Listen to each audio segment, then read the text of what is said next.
60 पोते साबुदाणा, 45 पोते शेंगदाणे, 900 किलो तेल आणि 2500 किलो बटाट्यांचा फराळ. शिर्डीत आषाढी एकादशीचा भक्तिमय सोहळा. आषाढी एकादशीच्या पावन पर्वावर शिर्डी साईबाबा संस्थान भक्ती रसात न्हाऊन निघाले.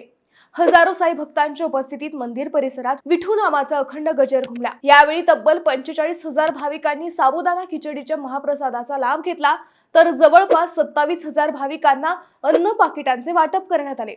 महाप्रसादासाठी 60 पोते साबुदाणा, 45 पोते शेंगदाणे, 900 किलो शेंगदाणा तेल आणि 2500 किलो बटाट्यांचा वापर करण्यात आला. संपूर्ण मंदिर परिसर आकर्षक फुलांच्या सजावटीने उजळून निघाला होता. साईबाबांच्या समाधीसमोर भगवान विठ्ठलाची सुंदर प्रतिमा विराजमान करण्यात आली होती.